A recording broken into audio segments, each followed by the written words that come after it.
Habari mashujaa wa ukimya. Karibu kwenye vita visivyozungumzwa, mahali tunapotoa mwanga juu ya mapambano tunayopigana nayo kimya kimya.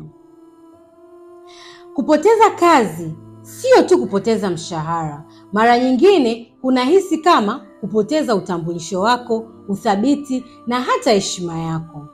Kwa wengi, ukosefu wa ajira huleta hisia nzito za aibu, kama vile wameshindwa hata kama hali ilitokea nje ya uwezo wao. Ukimya huu unaweza kuwa mzito. Kuwa na siku bila ratiba zinaweza kugeuka wiki za kukata tamaa. Na barua nyingi za kukataliwa zinapokusanyika, ile sauti ya mimi sitoshelezi au sina thamani inakuwa kubwa zaidi. Huu ni wakati hatari sana, kwa sababu unaweza kumfanya mtu aamini kuwa dunia ingekuwa bora bila yeye. Lakini mashujaa wa ukimya, hebu tufikirie kidogo. Kupoteza kazi haimaanishi kupoteza thamani yako. Wewe ni zaidi ya cheo cha kazi yako.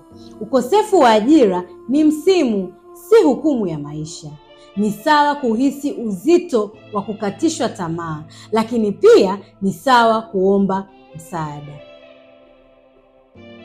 Mfikie rafiki unayemwamini, mshauri au mtaalamu wa afya ya akili. Shirikisha mzigo wako badala ya kubeba peke yako. Wakati mwingine kuzungumza maumivu yako waziwazi ndio hatua ya kwanza ya kurudi kwenye matumaini.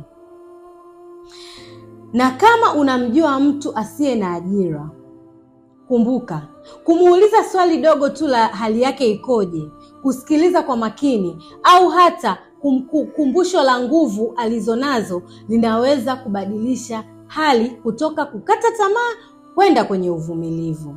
Kwa pamoja tuendelee kuvunja ukimya. Mpaka wakati mwingine, endelea kuwa imara, shujaa wa ukimya.